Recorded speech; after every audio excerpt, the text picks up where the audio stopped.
环球旅行，横穿美国。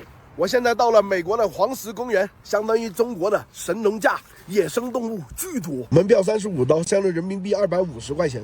这里是不允许重装徒步穿越的，因为经常都有野生动物伤人，所以只能开车进去。这风景的确不错，钓鱼老圣地啊！但可惜我没有鱼竿呐，运气贼好，刚上路就看到鹿群。我一开始还以为水牛呢，长得那么壮，这不就是天然的温泉吗？我都不敢想象跳下去泡个澡有多爽。怎么没有老外下去啊？不下我下了啊！我这不正宗的火山泥吗？爱它就抹它脸上，皮肤包好的天然的火山喷泉，我倒是头一回见，好神奇啊，好有意思。这里野外的景色让我感觉又有点像咱们的新疆。黄石公园招牌景点之一大棱镜。真的好美啊！对面山头也有一个观景位，咱们也过去瞧一瞧。冲！爬了40分钟的山终于到了，但感觉没有底下的好看呢，不值得。感觉花50刀买这防熊喷雾用不上啊，这全是人，熊怎么会来嘛？还是留着魁视川防身用吧，毕竟那熊多。我们现在来到了著名的老宗池间歇喷泉。每90分钟喷一次，最高能喷40-50米高，咱们就等着。现场人越来越多了，毕竟前20秒是最好看的，都不想错过。哇！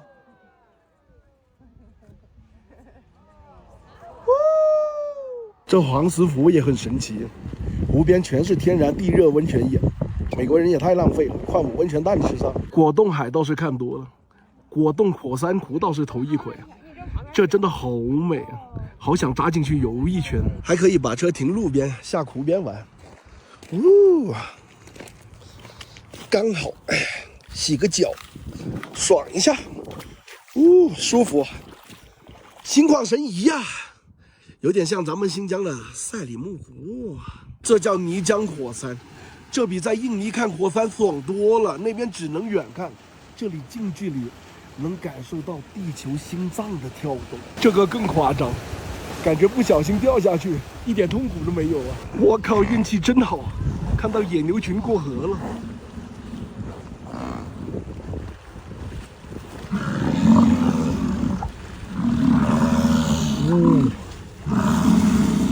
我想了好久，觉得好眼熟。这不就黑神话悟空的那个猪八戒不就长这样吗？牛的有对象了，你们还乐呵呵的在这刷视频。已经晚上7点半了，赶着日落天黑之前回到黄石小镇休整一天。这黄石小镇并不大，典型的美国西部小城市。我们尝一下本地菜，这家本地老外还蛮多的，好旺啊，应该蛮好吃的。这块肉就是今天看到那群大水牛的肉，尝一下味道怎么样？看起来还蛮嫩的。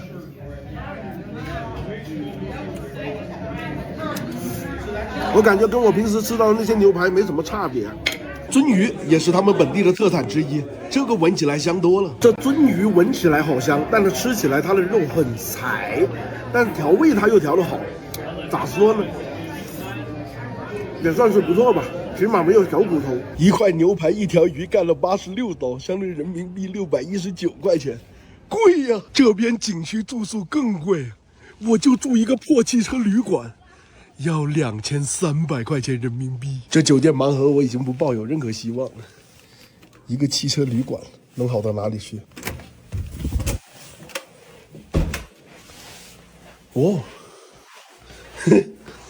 唉，2300块钱，我在家什么样类型的酒店住不到？我在这住地下室。我想家了，晚安。早上起床直接溜，争取把今天的线路全部走完。黄石再待多几天，我必破产。今天这个北线好无聊啊，没啥好看的。算了，直接一步到位。最后一站猛犸热泉，这就是猛犸热泉呢，名字那么威武，这么拉胯呀。泉呢？泉眼呢？水呢？啥玩意儿？来黄石公园玩，走南线就可以了。北线巨无聊，好看、好玩、好吃的啥都没有，连一个野生动物都看不到，网上全是照片。接下来开7个小时的车到冰川公园徒步，吃饭。之前看到有评论区的人问我，我在美国自驾那么久，为什么不给大家拍拍路边的美景？不是我不拍呀，臣妾做不到呀。美国基本每个城市出了城之后都非常的荒凉，啥都没有，而且每天开大几百公里都是一条路到底的，连个弯都没有的。终于在车空油的时候找到个加油站了，确凿来说只是一个加油机器，因为美国这边是一个信用卡社会，只要插信用卡进去就可以自己加油，所以不需要加油员。然后再选87号油，好，这样就完事儿了。还好我刹车刹得快，不然差点撞到这个鹿群，我真的会内疚一辈子。这到底是鹿还是傻狍子？哎，方圆50公里就只有这一家酒店，我估计又要大吐血了。不多不少，又是2300，但是这次没有房卡。据说这个酒店开了100多年了。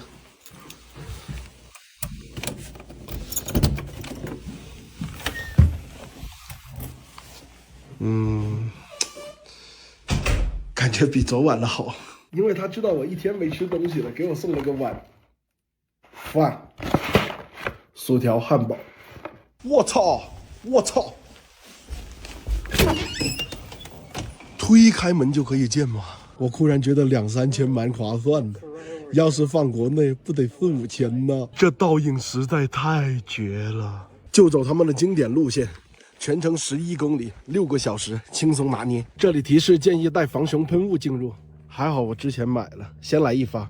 这防熊喷雾里面有辣椒油，别问我为什么知道，刚才喷的那个烟雾洒了几滴进我眼睛里，我真是个冤种。遛狗爬山见多了，遛猫爬山倒是头一次。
这就是登高望远的好处。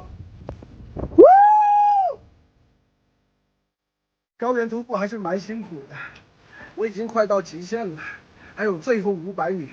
操！这山顶居然也有一个马尼碑 ，That's it 的累。到了，这冰川也太拉了吧！这不纯纯照片冤种吗？还没有我家冰箱的冰多，脏是脏了点，好歹泡一下吧。走那么久，缓解一下。